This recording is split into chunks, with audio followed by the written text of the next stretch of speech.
1억으로 시작해서 지금 운용자산이 700억 원을 자랑한다 네. 되어 있어요. 네. 사실입니까?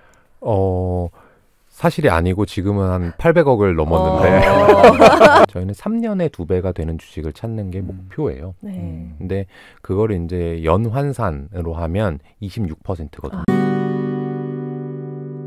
네, 안녕하세요. 안녕하세요. 네. 안녕하십니까. 네. 여러분의 주식 계좌는 안녕하십니까? 안녕 못합니다. 작년에 굉장히 큰 변동성을 거쳐서 네. 올해 역시도 계속 그런 변동성이 이어지고 있는데 지금 웃고 웃는 사람들이 굉장히 상반되어 있을 것 같아요. 네. 근데 저는 진짜 이제는 공부를 해야겠다. 네. 작년에 정말 위기로 인해서 뭔가 그냥 어떻게 하다 보니까 잘 된 사람도 있고 어떻게 하다 보니까 굉장히 힘든 사람도 있었을 텐데 주식 세계에서요. 네. 근데 이제는 공부로 판가름을 내야 되는 시기가 왔구나라는 생각이 들었어요. 더 이상 운에 맡길 수 없는 시기. 그래서 저희가 가지고 온 책은요. 네. 부자들은 이런 주식을 삽니다라는 책을 가지고 왔어요. 네. 네. 여러분 유퀴즈 좋아하시나요? 좋아하죠. 네, 저도 정말 매주 빠짐없이 보거든요. 근데 거기에 출연해서 굉장히 화제가 된 네. 대표님이 계세요. 이 네. 책의 주인공인 김현준 대표님이십니다. 안녕하세요. 네, 안녕하세요. 김현준입니다. 네. 생겼다. 와. 근데 목소리가 네. 장난 아니시네요. 아니 김현준 대표님도 되게 좋으신데요. 오늘 좀 까신 건가요? 아니요. 잠깐 소개를 해주신다면 어떤 회사를 하고 계신지. 예. 네. 저는 지금 영등포구 당산동에 있는 더 퍼블릭 자산운용이라는 회사에서 일하고 있고요. 이 회사는 고객 자산을 받아서 저희가 운용을 해드리고 주식으로 주로 그리고 거기에 성과에 따라서 수수료를 받는 그런 회사에서 일하고 있습니다. 네. 지금 여기 날개에 보면은 1억으로 시작해서 지금 운용자산이 700억 원을 자랑한다 네. 되어 있어요. 네. 사실입니까? 사실이 아니고 지금은 한 800억을 넘었는데 센스. 틀렸네요. 아차차. 수주고가 증가했다는 얘기겠죠. 네, 그쵸? 맞습니다. 네. 근데 그 1억은 이제 지금 애플 투 애플로 하면 1억은 저희 회사의 최초 출자 자본금이고요. 그다음에 800억은 저희 회사의 고객분들이 맡겨주신 돈 해서 이렇게 단순히 800배가 늘어나진 않았습니다. 네. 네. 그럼 몇 배가 늘어난 거예요? 여기 책에도 떡하니 있는데 이것도 틀린 걸 수 있을 것 같은데. 아니요. 수익률은 네. 지금 861로 나와 있는데 그거보다는 높아요. 더 높아졌고요. 그리고 저희의 회사의 자본은 이제 50억 정도 됩니다. 그래서 물론 이제 주주수가 늘어났기 때문이긴 한데 어쨌든 회사의 크기는 5년, 6년 동안 50배 정도 커졌다라고 보셔도 되겠습니다. 네. 책 내고 어떠세요? 책을 5년 전에 난 더 이상 책을 쓰지 않겠다라고 얘기하셨다가 네. 유퀴즈로 너무 화제가 되셔가지고 책을 안 낼 수 없는 상황에 놓이게 된 것 같아요. 네. 내가 얘기를 안 하면 안 되겠다. 아니요. 그게 아니고 네네. 물 들어올 때 노져야 된다고. 솔직해 주셔서 네. 감사해요. 이렇게 책을 내게 됐고요. 네. 근데 더 솔직하자면 지금 연블리님 때문에 책이라는 건 이렇게 내야 되는구나. 그렇게 좌절하고 있습니다. 왜요? 연블리님은 이제 수십만 권을 지금 판 걸로 알고 있고 저는 이제 그거에 10분의 1도 안 되는 것 같아가지고. 그래도 굉장히 화제성도 있고 네. 많은 분들이 주목하고 있다는 걸 제가 수치로 하긴 했거든요. 그런가요? 네. 부자들은 이런 주식을 삽니다라는 제목으로 책을 내셨는데 네. 저는 제목보다 내용이 더 좋았다는 생각을 좀 많이 하거든요. 그러니까 제목도 좋지만 제목은 이제 부자라는 키워드가 사람들이 되게 선택을 한대요. 자기도 모르게. 네. 되게 노골적이잖아요. 그래서 네네. 조금 민망하기도 한데 네. 저희도 부자의 독서라는 책을 내면서 부자라는 단어에 대해서 어떻게 생각해야 될까 되게 여러 의견이 오갔었거든요. 네. 근데 나도 모르게 부자를 짚게 되는 거예요, 사람 마음이. 그래서 이렇게 제목을 지으신 것 같은데 내용이 제목보다 더 좋다는 생각을 했었어요. 그게 사실은 되게 좋은 말씀이시고 감사한 말씀인데 저는 이제 여전히 출판사와 좋은 관계를 유지하고 싶기 때문에 몸둘 바를 모르겠는 게 출판사분들이 카피와 이제 제목 그리고 표지는 뭐 다 아시겠지만 어느 정도 가이드를 주십니다. 그 중에서 이제 제가 고르는 정도에 불과하기 때문에 저는 이제 부끄럽지만 무조건 많이 팔 수 있는 방법으로 만들어달라라고 했는데 네. 그러면 네. 네, 한번 들어보고 싶어요. 원제는 어떻게 지으셨어요? 아니요, 제가 원제를 지은 적이 없어요. 아, 그러세요? 이 회사, 아. 이 책의 제목을 지은 적은 없고, 네. 네, 네. 제목이라기보다는 제가 이제 쓰고 싶었던 내용들은 뭐냐면, 이 작년에 급증한 이 주식 투자 인구, 네. 그분들이 저는 1차적으로는 매우 감사하거든요. 왜냐하면 제가 하고 있는 일에 대한 존중? 이런 거를 이제 많이 보여주시는 거죠. 그분들이 주식을 잘하고 싶으시니까. 네. 그런데 또 한편으로는 그 좀 작은 공부, 아직 조금 부족한 공부만 가지고 이제 투자를 하시니까 되게 걱정이 되는 거예요. 네. 왜냐하면 그분들이 부자가 되고 안 되고는 사실 개인적으로는 큰 관계는 없지만 우리나라 사람들이 주식에 대해서 좀 좋게 생각을 해줘야 그게 이렇게 선순환 구조로 들어가게 되거든요. 그쵸. 그러면 안 좋을 때도 좀 기다려주고 돈을 좀 더 투여해주고 그럼 같이 돈을 벌고 이렇게 되려면 그분들이 지금의 이 성공을 공식이나 습관처럼 만들어야 됩니다. 그래서 지금의 이 투자 정보 수준에서 조금 더 속살을 보여드려서 그분들이 좀 건강한 투자자로 거듭났으면 좋겠다 하는 생각을 가지고 썼어요. 네. 네. 저희가 그럼 이 책을 또 어떻게 읽었는지? 읽었는지 네. 드리머부터 한번 얘기해 보아요. 아, 네, 네. 알겠습니다. 되게 대표님 말씀에 좀 공감하면서 읽었다는 걸 먼저 서두에 밝히고 네. 제가 어떻게 읽었는지 읽어보겠습니다. 작년 올해 주식책을 참 많이 읽었다. 그러면서 느낀 것 하나는 제목은 제각기 달랐으나 내용은 참 비슷한 것들이 많더라 라는 것이다. 반면에 이 책은 신선했다. 책의 첫인상이라 볼 수 있는 프롤로그부터 인상 깊다. 내가 무엇에 투자했고 어떤 아이디어로 돈을 벌었는지 포트폴리오부터 까면서 시작한다. 나는 당당하게 내 포트폴리오 수익률로 이 책의 가치를 증명하겠다는 어떤 당찬 포부 같은 게 느껴졌다. 본격적인 내용 전개에 앞서 투자자 마인드를 짚고 넘어가는 부분도 눈에 띈다. 장기 투자하라, 달걀을 한 바구니에 담지 말라는 시장의 격언에 반대되는 이야기를 서슴없이 하는데 그 주장이 설득력 있어 더 혹하게 한다. 부자들이 어떤 주식을 어떻게 고르는지 정리한 부분도 유익하다. 그런데 개인적으로 더 좋았던 부분은 레모네이드 판매 이야기를 통해 회계를 쉽게 설명해준 부분이다. 회알못도 회계가 이런 거구나 라고 이해할 수 있을 정도로 초보자의 눈높이에 맞게 쉽게 설명을 해두었는데 내게도 도움이 됐다. 마지막으로 기억에 남는 것은 삼양식품 투자 사례다. 주식 투자로 성공하려면 무엇을 어떻게, 어느 정도까지 해야 하는지 배울 수 있었다. 여기서 또 하나 느낀 것은 절실함인데 이 정도로 절실해야 돈을 버는구나 싶었다. 반면 나는 너무 안일하게 투자했구나 싶어 반성하는 마음이 들었다. 내가 왜 굿버스를 했을까요? 네.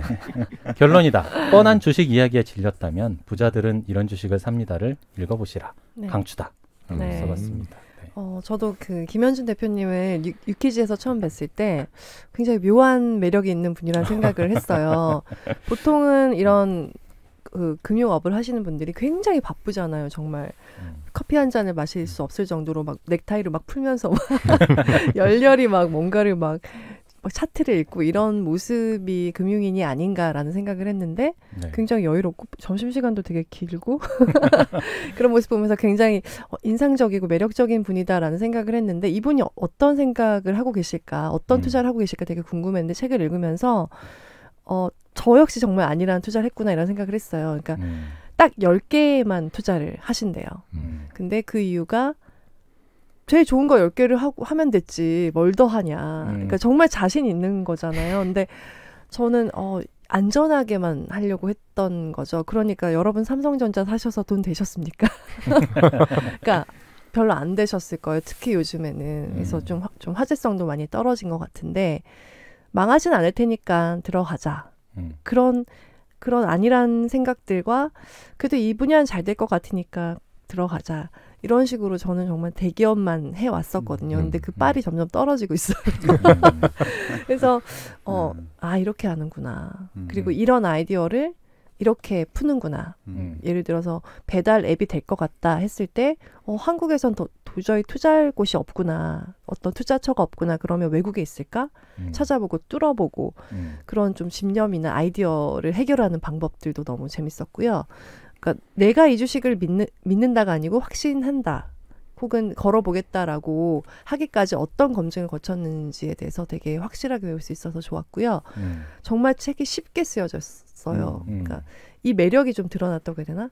이분이 뭔가 다가가고 싶고 이런 매력이 굉장히 쉽게 잘 쓰여져서 되게 재밌게 읽었어요. 그러니까 특히나 진짜 아까 얘기한 레모네이드를 파는 한 김주린 씨의 이야기를 들어서 되게 매력적 카페를 하고 싶은데 이거를 재무제표에 어떻게 연결시킬 수 있을까 이런 것도 되게 재밌게 푸셔가지고 아 이렇게 되게 쉽게 설명할 수 있구나 하는 마음에 되게 좋은 책이라고 생각을 했어요. 여러분에게 되게 추천하고 싶었어요. 그래서 지금 딱 필요한 책이 아니었나.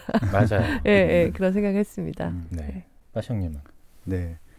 저는 뭐 이 책 나온 다음 날 서평을 썼고요. 네. 그래서 워낙 뭐 김현준 대표는 뭐 이 책이 나오기 전부터 알고 있었지만 뭐 몇 년 전에 알게 됐지만 뭐 정확히 말씀드리면은 저는 이제 주식 쪽 분들 잘 몰랐었거든요. 근데 이제 저희 선배 중에 이상권 전무님이 되셨죠. 이제 미래에셋 대표님. 자기가 아낀 후배 2명이 있다는 거예요. 천재라고. 그래서 만나보자고. 그래서 만났는데 그때 만난 사람이 강대권, 김현준이었어요. 강대권도 아시죠? 저희 오셨었죠. 네. 근데 제가 그동안 알고 있었던 이제 금융권에 계신 분들은 다 영업하시는 분들이셨어요. 그냥 어떻게 하면 뭐 계좌를 틀까 내지는 뭐 그냥 뭐 그런 것들 있잖아요. 근데 이분들은 그런 얘기 전혀 저랑 안 하고 사석에서도 뭐 주식 얘기 전혀 안 해요. 그러니까 그냥 일반적인 얘기들만 하고 그러는데 그 뭐라 그럴까요? 그러니까 아까 말씀하신 대로 삶의 자기가 집중하는 분야에서 집중도는 높은데 너무 여유 있고 그러니까 굉장히 다양한 분야에 관심들이 많고 그것들에 대한 어떻게 보면 어떻게 서로 이렇게 그 격자무늬로 엮는 그런 좀 생각들이 발달해 있더라고요. 그러니까 근데 그렇게 고차원적인 얘기가 아니라 정말 이분들의 그런 이제 격자무늬의 생각 내에서 일반인 입장에서 굉장히 쉽게 풀었어요. 그러니까 결국은 이제 경고를 해주고 싶었던 것 같아요. 그러니까 이제 강대권도 마찬가지고 이제 김현준 대표도 마찬가지일 텐데 가치 투자가 아마 메인이실 거예요. 그러니까 지금처럼 이렇게 뭐 테마형이라든지 이런 것들도 보긴 보겠지만 최소한 좀 안전하게 주식 투자를 하고 싶으신 분들 같은 경우는 이 책을 보셨으면 좋겠다라고 말씀을 드릴 수 있고요. 제가 수년 동안 지켜본 바에 의하면 천재가 많습니다. 이상입니다. 네. 여기 이런 곳이었군요. 상당히 불편합니다. 한껏 띄워드리고 이제 하나하나씩 파고드는. 그러면 밥을 사던가. 지금도 되게 안정돼 있는 마음이신가요? 불안하거나 그러니까 오늘요? 아니면 지금 이 자리요? 그냥 이 자리 말고요. 전반적으로 지금 요즘에 투자를 함에 있어서 투자에 임함에 있어서 상대적으로는 좀 그런 거를 좀 덜 타는 편인 것 같아요. 그게 이제 이미 몇 년 해왔으니까 한 15년째 지금 제가 프로로서 일을 하고 있는데 그러면 이제 떨어질 거는 제가 지금 안 팔아도 떨어지는 거고요. 오를 거는 또 기다리면 지금 안 좋아도 올라가거든요. 물론 이제 하루하루 저도 주가 보면서 기분 나쁜 날도 있고 기분 좋은 날도 있습니다. 오늘은 기분 좋은 날이고 어저께는 기분 안 좋은 날이었는데 하지만 그게 이제 큰 액션으로 연결될 정도의 마음의 변동을 주진 않아요. 어디에 출연해도 삼성전자 지금 사도 되냐는 질문을 받으셨다는 얘기를 들었어요. 네, 맞아요. 저희도 항상 물어봤었거든요. 그거가 이제 여러 개로 바뀝니다. 삼성전자로 나올 때도 있고요. 테슬라로 나올 때도 있고요. 테슬라. 코스피로 나올 때도 있고요. 뭐 나스닥 뭐 이렇게 나올 때도 있는데 아니면 이거 갖고 있는데 어때요? 할 수도 있고요. 근데 제가 이제 거기에 대해서 대답을 한다는 건 매우 어리석은 행동이에요. 대답하는 순간 거짓말쟁이가 저는 된다고 봐요. 왜냐하면 그분들이 왜 투자하고 있는지 전 모르잖아요. 삼성전자를 왜 투자하고 있는지. 그리고 저는 삼성전자를 현재 투자하지 않고 있거든요. 잘 모르니까. 근데 어떻다라고 얘기하는 것은 상당히 어리석고 어떻게 보면 되게 위험한 행동이에요. 근데 이제 그 물어보는 이유는 알죠. 그런 것들을 이제 시청자 또는 구독자분들이 가장 좋아하시니까 관심 있으시니까 그런 거 알겠지만 그래서 제가 얘기하는 게 잘 안 팔립니다. 기본적으로 제 기사나 이런 것들. 하지만 저는 그것보다 더 중요한 것은 솔직하게 건강한 투자, 올바른 투자가 뭔지를 알려주는 게 제 사명이고 그게 몇 년 후에는 또 얘가 이렇게 얘기한 것이 이 의미였구나 라고 알게 되시는 몇몇 분들한테 도움이 되면 좋겠습니다. 그렇다고 해서 수익률이 떨어지는 게 아니고 그러니까요. 시간이 들더라도 2배 갈 주식을 정말 목숨 걸고 찾자. 네, 맞아요. 목숨 걸고. 예, 그런 사명으로 정말 일을 하고 계신데 어떻게 찾는 겁니까? 알려주세요. 2배 되는 주식? 2배로 만족 못 하실 수도 있잖아요. 사실 그리고 그렇죠. 그간의 수익률이 2배 이상인 것도 굉장히 많았고요. 네. 근데 이제 2배라고 하는 게 기간이 먼저 중요하죠. 그쵸. 내일 2배가 될 주식과 100년 후에 2배가 될 주식 중에는 당연히 전자를 선택할 거잖아요. 그래서 당연히 시간 대비로 봐야 되는 거고 저희는 3년에 2배가 되는 주식을 찾는 게 목표예요. 네. 근데 그거를 이제 연환산으로 하면 26%거든요. 네. 근데 저희가 보시면 아시겠지만 26%는 못 하고 있어요. 지금 12년, 13년 동안 레코드가 한 22% 정도 됩니다. 그것도 엄청나네요. 그래서 이제 좀 목표를 30으로 했었어야 되는데 목표를 26으로 하니까 22밖에 안 나오는지 모르겠는데 근데 3년에 2배가 된다라고 하는 것은 3년 정도의 기간이면요. 어떤 주식 시장이라든지 경제 흐름이 한 바퀴 정도는 도는 시간이 됩니다. 네. 그렇기 때문에 어떤 것을 찾았을 때 이 주식의 가격이 2배가 되는 것보다도 그 기업의 가치, 크기 또는 단단함 이런 것들이 2배가 된다면 그 3년의 어느 중간 속에서는 주가도 2배에 따라간다라는 믿음이 첫 번째 있어야 되는 거죠. 기업의 가치와 가격은 언젠가는 맞아 떨어지는 날이 온다라는 게 첫 번째고요. 그러면 두 번째는 기업의 가치가 2배 커지는 건 뭐냐. 기업의 가치는 결국에는 이익입니다. 네. 부동산을 투자할 때는 임대료가 얼마나 나오느냐가 중요하죠. 그다음에 이자, 예금을 맡길 때는 이자율이 중요할 거고요. 물건을 팔 때는 거기에 따르는 이익률이 중요할 겁니다. 기업 투자도 마찬가지거든요. 그 회사가 얼마나 벌어들이느냐. 그러면 그 벌어들이는 것이 지금보다 2배 커지려면 어떻게 해야 될까? 거기에서 이제 매출액이 늘어나는 방법, 뭐 비용이 줄어드는 방법 여러 가지가 있지만 그러면 기본적으로는 2배 많이 팔리면 2배 정도 더 벌겠지라고 생각할 수 있잖아요. 네. 그러면 2배 많이 팔리는 제품과 서비스가 뭘까? 3년 후에. 그것을 생각하는 건 여기 계신 분들뿐만 아니라 듣고 계신 분들, 보고 계신 분들이 충분히 알 수 있는 겁니다. 그것을 제가 이 책에서 자랑스럽게 뭐뭐를 투자했다라고 얘기하는 것은 어려운 것을 전혀 투자하지 않고 누구나 발견할 수 있었던 아이디어로 그것을 돈으로만 바꿨다라는 거거든요. 저도 할 수 있고 여러분들도 다 할 수 있는 겁니다.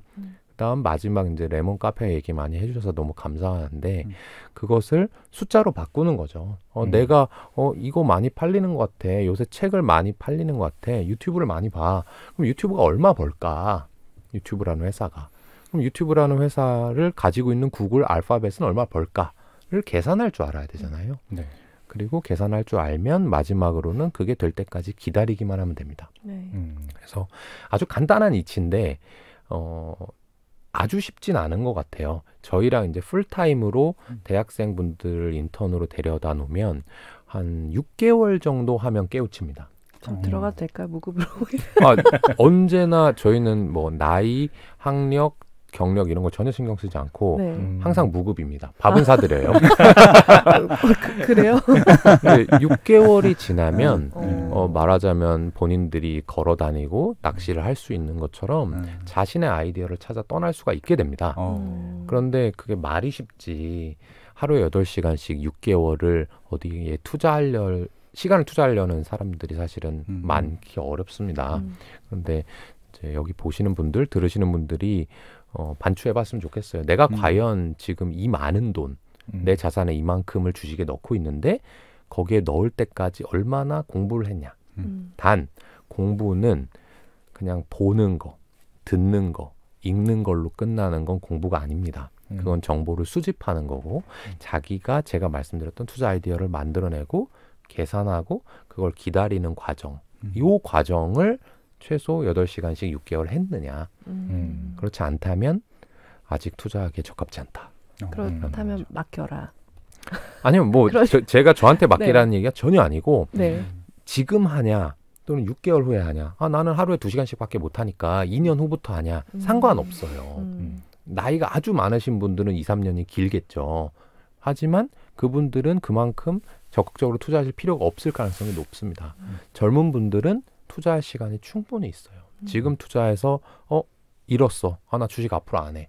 부동산도 마찬가지일 거예요. 대충 했다가 실수해가지고 나 부동산 안 해 하면 돈 벌 기회를 잃는 거잖아요. 네. 그게 아니라 2년 3년 후에 하더라도 제대로 하게 되면 반드시 작년과 같은 누구나 돈 벌 수 있는 장은 또다시 옵니다.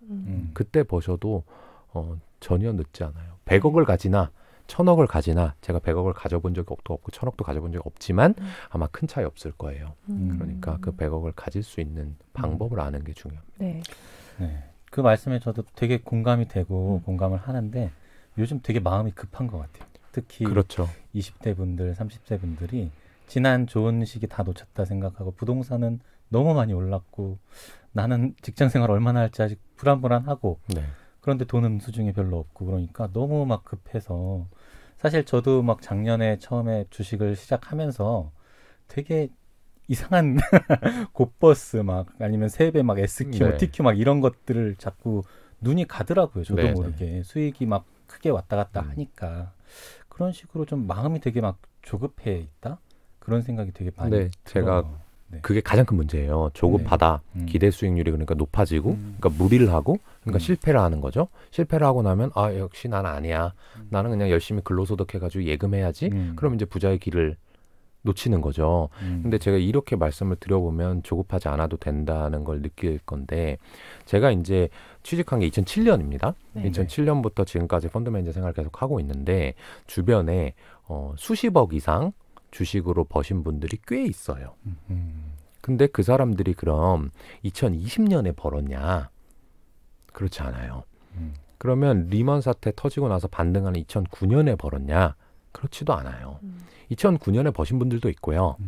그 다음에 이른바 차화정이라고 하는 2011년부터 13년까지 버신 분들도 있고요. 네. 그 다음에 그 이후에 모바일 게임, 화장품, 바이오라고 하는 중소형주 대박주 장세가 있었던 14, 15, 16년에 버신 분들도 있고요. 네. 그 다음에 최근에 2020년에 버신 분들도 있습니다. 근데 그런 분들 제가 아까 말씀드렸죠. 100억이나 1000억이나 큰 차이 없을 것이다. 그분들의 생활상 제가 만나는 그분들은 크게 변하지 않았어요. 그러니까 15년, 14년 동안 벌써 큰 기회, 주식으로 10배에서 100배 정도 벌 수 있는 기회가 5번 있었어요. 그럼 3년에 한 번이잖아요. 네. 제가 아까 말씀드렸잖아요. 지금 없어서 여기서 무리하다가 잃으면 돈도 잃고 아마 본인의 그 마음이 다치게 될 겁니다. 이 재테크 분야에서. 근데 2023년에 다시 이 길이 오지 않으리란 법이 전혀 없어요.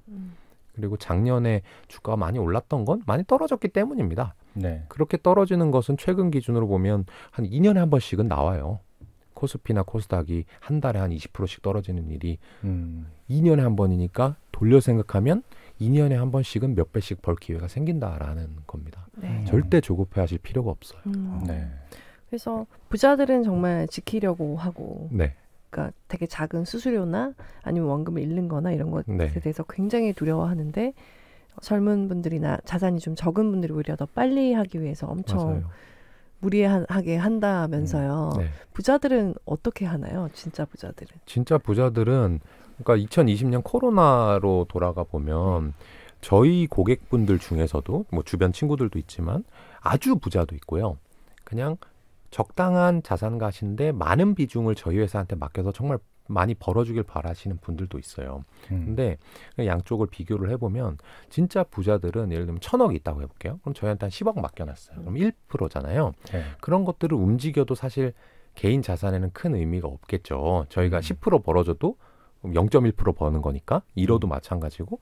그런데 그런 분들은 코로나 때 전화가 진짜 와서 돈을 더 넣습니다. 더 넣었어요. 네. 그게 10억이 50억, 100억이 그냥 들어오는 거예요. 그러고 나서 다시 빼지만 그분들은 그런 걸 전혀 두려워하지 않는 거죠. 왜냐하면 이렇게 움직이는 거 봤거든요, 과거에. 네. 그럼 평소에는 내가 돈을 벌려고 무리할 필요가 없어. 그냥 지키고 있다가 그 시점, 아까 말씀드린 2009년, 2011년, 그때도 리만 사태가 2009년, 피그스 위기가 2011년, 미중 무역 분쟁이 2018년, 2020년 코로나 사태 이런 위기 때만 돈을 투여를 해도 실제로는 장기적인 수익률을 대부분 가져갈 수가 있거든요. 근데 돈이 좀 적거나 그런 경험이 없으신 분들은 아예 반대로 행동하는 거죠. 처음에는 돈을 엄청 넣습니다. 자기가 가진 자산의 많은 부분을 넣다가 코로나 때 반대로 빼는 거죠. 무서우니까. 근데 그거는 아마 경험이 부족해서인 것 같아요. 네. 그리고 아까 말씀드린 그 성공 공식 습관이 중요한 것이 한번 실패하면 경험하기 싫거든요. 그러면 그 사람은 또는 그 안타깝게도 가족 자제분들까지도 그냥 그런 가풍에서 살아가는 거예요. 그러면 부자가 맞아요. 절대 못 됩니다. 작년에 그렇게 한번 버신 분들은 이 경험을 갖고 계시니까 네. 언젠가 떨어진 게 다시 올라간다는 걸 한번 본인 스스로 느꼈잖아요. 그렇죠. 그러니까 그런 위기가 다시 다가왔을 때 한번 과감하게 네. 다시 들어갈 수 있는 힘이 있을 것 같아요. 맞아요. 근데 반대로 작년에 저처럼 한번 말아먹은 사람들은 아이, 주식으로는 돈 못 번다는 게 맞네. 그러면서 이 바닥을 아예 뜨거나 그럴 수도 있으니까 그러면 진짜 근로소득 외에 소득이 없으면 이 부자 되는 길은 정말 어렵잖아요. 근데 그러니까. 저는 이제 꼭 주식으로 벌어야 된다는 건 아니에요. 그쵸. 주식도 있고 뭐 부동산도 있고 여러 가지 길이 저는 있다고 생각합니다. 자기에 맞는 걸 해야 되는 것도 중요한 거예요. 이 부자분들이 자기가 직접 본인들이 직접 투자를 하는 것은 매우 적어요. 그러니까 물론 하긴 해요. 그 재미로 소일거리로 하시는 것 같습니다. 보통 이제 연세가 좀 되시니까. 네. 근데 그 중에 대부분의 자산을 위탁하거든요. 그럼 위탁하고 노냐? 그게 아니에요. 자기가 잘할 수 있는 걸 합니다. 그게 의사분이면 진료를 열심히 보시는 거고요. 사업가시면 그 사업에 집중하고 나머지는. 근데 안타깝게도 일반 투자자분들 또는 그냥 개인 분들은 재테크에 올인을 하거나 아니면 본인의 생업에 종사하다 보니까 사실 피곤하죠. 다시 와가지고 밤중에 인터넷 들여다보면서 공부하기 얼마나 어렵습니까? 네. 그런 약간 이 격차가 저는 좀 느껴지긴 해서 안타까운 부분이 있는데 그걸 이제 좀 길게 보고 하시면 그분들이 퇴근하고 무조건 내가 6개월 내에 무조건 주식을 독파해가지고 내년부터는 더블씩 벌어야 되겠어. 꼭 그렇게 안 해도 되거든요.